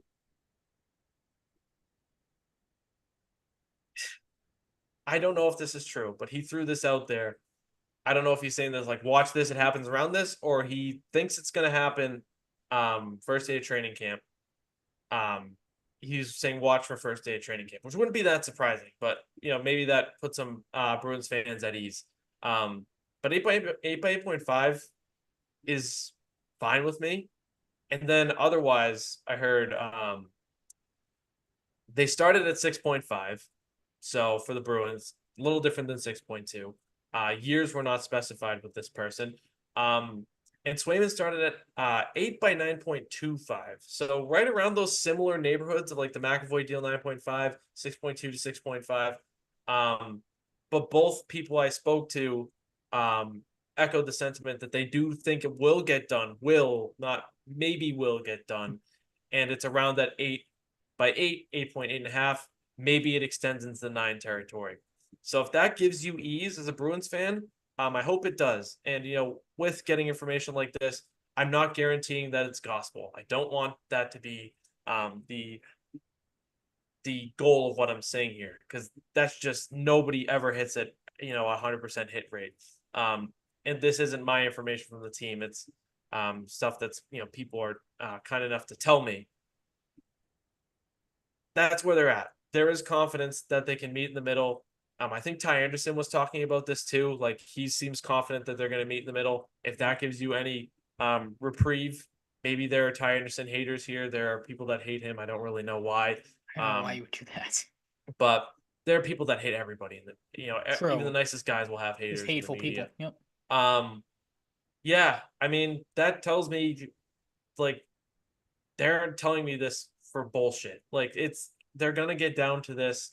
Um, who knows? This 6.2 could have happened like a month ago. Who knows? Or 6.5, whatever it was. Regardless, the ballparks have been kind of set to me, and I wanted to convey this information to potentially put some people at ease, because this stuff from Chicklets certainly alarming, no matter how true it is or not. Hmm. I don't know The one exactly, final, but the one it's final it's it's thing wild to have that drop it is the out way of it did. pretty much nowhere. Yeah, that's a little strange. The one thing I was going to ask you as we wrap up here, the longer this goes on, is there any concerns that start to creep into your mind? Because I thought about this the other day. Um, that Jeremy Swayman and his camp starts to take the mindset of I've kind of got you over the barrel now. Of you don't really have anything else other than me, so I'm Yeah, going to okay. Because that's where I'm starting to get to. that's It's the like, what are your other options? Like, you're that's the good best getting to a angle point where for you it. have to pay this guy. Yeah, like he doesn't want to hold out. Like there's no way he wants to hold out. I can't imagine a single scenario, even with the whole Nylander thing. Like Nylander essentially said to his agent at some point, like, let's get this done. Swayman will, I think, will do that too. I'm maintaining the stance that I am not even like, of course there is the somewhat concern of it lingering longer than you'd like to, but like I'm not gonna say there's 100% chance it gets done before the season, but like the Bruins know maybe Swayman can hold them over the barrel, like you said, like, hey, like, no Olmark anymore. Like, I'm the guy. You got to pay me something worth my while. Um, and they don't want to have a guy on with RFA rights just lingering until December 1. And Hmm. then if it gets to December 1, which it won't, he just can't play. Um, this is gonna get done, but that is an interesting angle. If it gets too far, like Swayman's gonna be like, yo, guys, like, do you want to run with a brand new goalie in this system instead of me? Who like the Bruins have to be honest with themselves. They know there's risk with Eunice Corpusalo, Hmm. and calling up in this event Brandon Bussey or Mike DiPietro. This is gonna get done. It gets to a point where reasonably so people are gonna get freaked out, and they're gonna get freaked out more and more with time because training camp's starting to get going, captain's practice getting going. Swayman was at captain's practice yesterday, wasn't there today. Um, that's okay. Like it's not mandatory. Um, it's going to get done. It just has to. And another reminder, it's the structure too. Like I imagine there's still structural things like pay allocation, trade clauses, to get worked out. And of course, the Bruins don't have like $13 million in cap space. It has to be under a certain under a certain number here. If it's at 9.5, that's very tight for the Bruins. Yep. Might make things a little interesting. So I have faith. The first number I heard a month ago was 8-8. Now it looks like it's gotten more towards 8 and 8.5, which is natural. These numbers move around over time in negotiations. And like there's gotta still be in the back of the mind the Bruins like, hey, like we want to get the right deal here, but do we want him getting super pissed off after last summer again? No. I don't know if Swayman would even get super pissed off because it seems like he's very at peace with what happened to an extent at this point with what we saw last week and learning what he's learned and obviously positioning himself like he was good and worthy to be paid last summer, but he had to be paid in a short deal for short money because they were in cap hell last year in a way. It was very tight. This year it's different and the cap's going up. He's acknowledged these things. He's acknowledged comparables. He wants to do right about his guys in the market too. That's part of it. He said he's talked about his comparables. He's got a big deal ahead of him for the future of the goalie market. There's a lot of factors that are making this a long negotiation. And that's it. It's gonna get done. I promise it's gonna get done. Ooh, promise. No matter it's when. It's Okay. going to. All right. It's going to. Like I'm pretty damn confident it's going Okay. I like where your head's at because I feel like there's a decent amount of the fan base that's probably on the opposite side of that right now, starting to maybe worry a little bit, especially with this coming out, this Spitting Chicklets report coming out today. Yeah, and we'll I kind of wish this just didn't come out. Like the goddamn River It's Boys. such a weird timing. Yeah, I don't know. Whatever, man. Um, any closing thoughts? Not really. Just good to have football back, obviously. Yes, of Hopefully the course. Ravens can get a win tomorrow night. Especially with the Red Sox slipping. Yep. I don't know what we'll talk about Red Sox next, but it's not Maybe going next good. show. Maybe next show. Maybe we'll see a more clearer picture. Maybe we'll start looking more towards the names like Roman Anthony and stuff for next year. That is going to wrap it up for episode 207 of Salvaggio and Cratty here for you again tonight, Wednesday night. Thank you so much for listening. New and old listeners, you can find us on Twitter at Mike_Cratty, at Ryan_Salvaggio, and the show at Salvaggio and Cratty Pod. You can follow us on TikTok, throw Salvaggio and Cratty in the search bar. You can follow us on Apple and Spotify, rate and review there. YouTube and Twitch, full press coverage. Podbean, Podchaser, and there's probably a couple other platforms out there you can find us on that we don't know about because those are just the ones I know. But yeah, things are gonna kick up. Be excited for it. If you listen for the first time, please give us another chance. We promise it's good content, but that's ultimately up for you to decide. So, if you're new, you're old, we appreciate you for listening. It's gonna get fun, hockey and football, all that good stuff. We will talk to you next week. Stay safe, stay healthy, be nice to people, all that good stuff. Hope you had a good Labor Day weekend, and we'll talk to you next week. Peace out.